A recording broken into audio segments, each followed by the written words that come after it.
Hi and welcome to my YouTube channel. Once again, we are here and we are doing this. Today I have visitors from across the border. They are here in SA. They've been here for some time. Today we just wanna talk about how it's like crossing the border, coming to SA, and their experience in South Africa. I know a lot of people have experienced xenophobic, they've experienced a whole lot of things, horrible things, but let's hear from them. Welcome guys. Thank you. Thank you for having us. Thank you for having us today. Yes, thank you. Would you please introduce yourself? Okay, my name is Tulisani Tunende. I am a candidate attorney by profession, soon to be an attorney in 20 months' time. That's nice. What type of an attorney? Because I know there's different types of attorneys. There's contractual, there's civil, but which one are you? Okay, so for now, I'm one of the defending attorneys for the Road Accident Fund. Okay. Yeah, so the firm I work for is on the panel for we defend the fund. Oh, okay, wow. Madam? My name is Tembinkosi Mtambirwa. I'm a designer by profession. Currently, I've been studying. It's related to educational training. That's what currently I've been doing. But yeah, I'm almost done anyway. I can't say I'm done. Yeah. Okay, congratulations. At your age, you're still studying. Thank you so much. It's nice. It's very, very impressive, eh? Thank you very much. But tell me, how is it like coming to South Africa, and what triggered the move to South Africa? Coming to South Africa, let me say it was a good move.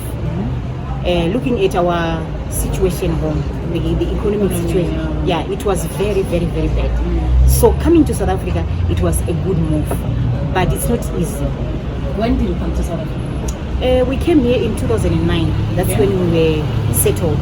2009, officially staying here in South Africa.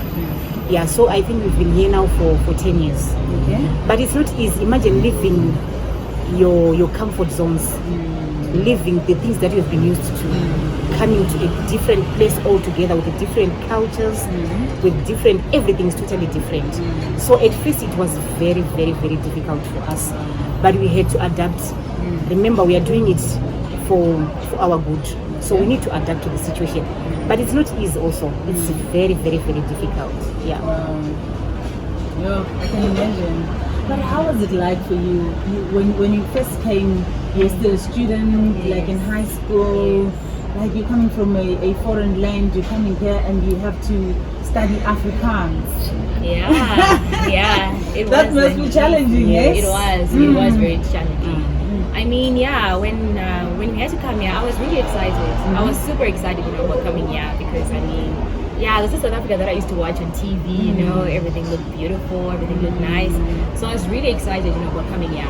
But my expectations were not really met, when I came here. It didn't turn out to be, how I thought it was going to be, Like she was saying, the transition was not easy. It was hard. Remember those things that we don't show on TV? Yes. And when you get here, you need to be there. Exactly. Yes. And I would say that I think the one thing I struggled the most with was, I don't know if I should say hate. It's not hate as such, but the people here were not as as welcoming, and friendly, as I thought they were gonna be. Because where I come from, we're like very loving people. We are friendly people. We welcome people. And also, learning a new language is not easy. I was, studying it in Afrikaans school. The main language of instruction there was Afrikaans. So that was really hard. Because to me it was Greek. I didn't understand a single thing. And it was difficult. But I made ways, to make sure that I grasp the language and stuff. And in the end, I managed to pass it, with a 71. Okay. After only studying it for 3 years. 3 years. So, yeah. Wow, I can imagine. Yeah. But now, after you passed your matric, you now went to university. Yes. You said you are a lawyer now. Yes. You are working towards it. Yes. But how did you choose your career? And being in a foreign land, you have to now go to university. How was it like? To be honest, I feel like my career chose me. Oh, Because okay. I didn't want to do law. It was Okay. never a part of my plan. I remember I applied for BCom? a BCom in I think it was risk and insurance management. You Something in the applied risk management. BCom General, and then we applied insurance and risk So management. yeah, insurance and risk. So we only got 2 choices. Okay. So I remember that time we were filling in the forms, but there were 3 choices.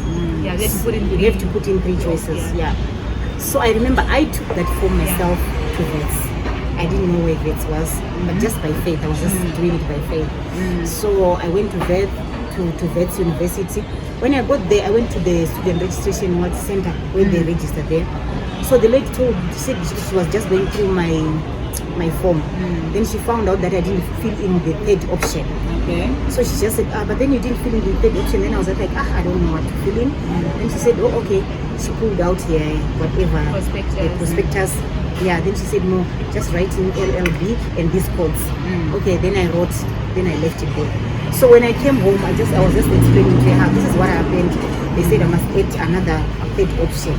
Yeah, and I that's was it. like, why? I don't want to do law. I Yeah. don't want to do law Even at myself, all. I didn't want it to Yeah. do. So it's Yeah, you can so just when say, I eventually got my acceptance letters from VETS, I was accepted for LLB. yes. Yeah, and then the other one, they told me that if my marks improved, then they may consider me for it. But I don't know.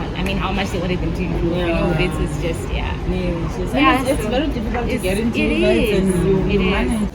But now, did you find love? Did you grow loving it? Are you comfortable now? Yeah, I am confident. Yeah, I mean, I love it. I love what I do now. I've grown to love it, and there's so much fulfillment that you get from like helping people. You're making a difference in someone's life. So yeah, I really love it. And I'm also looking to get into, I want to like further my studies. I want to study environmental law because I've always been passionate about, environmental preservation and conservation. So I feel like that's like my true calling, and I would definitely like find more fulfillment and more joy like get into that. Yeah, it's beautiful. Thank you. But Mama, would you consider going back to Zim if things get better? Yeah. Which is gonna be like, I don't know how many years. I don't know. But to be honest, home is home. Yeah. As much as I'm here in South Africa, still there are things that I'm not experienced, that I'm not, what can I say? That There's limitations. Yeah, not Yeah. limitations, but there's a life that I'm still not living, that I used to live that side. Okay. Yeah, so it's like when I go home, like now, I'll be a different person. Everything is different. Even the way how we worship is different. Even the churches are different, but you need to adapt because you still need to go to church. You still need to worship. There's no way that you can go back home. Like I was saying, there are some people who can stay here for 20 years and it's very difficult for them to adapt. You see, but you're not doing favor to yourself. Yeah. You need to suit the conditions. I think myself, maybe as an individual, it's not. We were also been staying with foreigners. We grew up with them. People from Malawi, people from Zambia. I think from all the southern African countries, we used to stay with them together. So we will learn from them, they will learn from us. You see? So that we can live Yeah, so that we can live in together, harmony. At the end of the day, we are Yes, Africans. yes. which is different from So now if you stay to say, Mina, I'm Zimbabwean, I'm not going to do what the South Africans do, you're not doing justice to yourself. You will suffer. And remember, we are here for our lives. Maybe we're going to be here forever. And time is in God's hands. It's not guaranteed that we're going to go back home as much as we want to go back home. But we don't know what the future holds for us. We don't know. So yeah, we are fine. For myself, Mina, I'm fine because like I said, You are happy. I've got friends, I've got family. Yeah, so I'm sorted. I'm happy. But what was the one thing that maybe if you have one thing that made you feel like this is a personal xenophobic attack? We've seen Alexandra, we've seen Joburg, we've seen all these places where they're attacking Zimbabweans or foreigners. Like this now xenophobic attack, I think we were blessed to be this side in Lydenburg, in a small town. I have to be honest, we didn't even face like the physical attacks, the killings and the what. We just see them on TV. Okay. It's very painful, but for ourselves we didn't experience that. But I'm sorry, there's this element, you guys from this side, you can feel it. You know, when you are talking, someone will just bring those comments that you feel like, wow. Yeah, like people make like, ignorant, nasty comments. Like you can hear someone asking you if you've got trees in Zimbabwe. I mean, honestly, so as much as we've never faced like direct attacks, it's those indirect, comments, attacks that are just those things. Even when you've got a best friend, sometimes you'll be shocked. Like she'll be just one day, you can just throw in something that you'll go like, wow. So what I've learned from people from this side, they're loving people, but there's that element. I think it's very difficult for them to accept people from outside. I don't know, for whatever reason, for whatever is happening. Of course, sometimes I don't blame them. But for us, like I said, we grew up, when I was still young, we used to go to school with foreigners. You not even be worried about the next person. Can I tell you something? Do you know that, I was never conscious about, someone's skin color or about where someone came from until I came here. We used to live with people from all nationalities from all around, all across Africa. But I was never really, I never even cared to know that this person is Malawian or Zambian or South African, whatever. It didn't matter to me. But now that I've been staying here, I'm very, very conscious now about where someone is from, about someone's skin color and stuff. But I was not like that before, which is a problem, That's But if there's anything that you would change, if you were given an opportunity to change something about South Africa, is there anything that you would change? I'm sure there's a lot. A lot. Oh my God, a lot. As much as we are neighboring, we are just close here. Yes. But we are totally different. Even the way how we approach things is totally work different. ethic is different. Our lifestyles are different. Our education system is different. Okay. So you see, there are a lot. Even the way how we dress is also different. So there's so many things to change. But if the most important thing that I would say I would change is the education system. People, they need to value education, because the way how we do it, I think us, we value it more because that's the way how we're taught, and that's the way how we grow up in such an environment. So I think that's the bottom and the most important thing that I would change myself. Education. Kids, they need to value education. And for you too, Fanny, you're gaining your academic belt, in South Africa. How does that make you feel?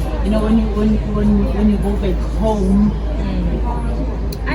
I feel great about it because I studied at one of the best institutions in South Africa and in the world. So I feel great about it. The institution I studied at, is held in such a high regard, all across the world. That's kids. Yes. I'm happy about that. I'm really grateful, for the education that I received in this country. It's the best. I know it's the best. I can attest to it. But the last question: how is your relationship with God now changed from in Zimbabwe to now South Africa? Because I now recall you mentioned even the type of worship is different. My goodness, it's that one is I can say there's a drastic change. It really, really changed to the negative side. Yes. Is it? Okay. Is it that bad? Not really bad, but the way how we used to do things, it's has changed. I think now, because of the environment also, remember, we are in South Africa where there's a lot of things around, you see, and in Zim, remember, you don't have money to buy bread. What can you do? You go to the house of the Lord and worship. You get what I'm saying? But now we can access things easily. So sometimes... So you get comfortable. Yes, Is that true? Okay, so I grew up in the church. I was born and raised in the church. So church is all I knew, and religion is quite big in Zimbabwe as well. We even have religious and moral education in primary school. So you're taught about religion, you're taught about morals, how to conduct yourself in the society and stuff. So I was really on fire for God. Is that a subject?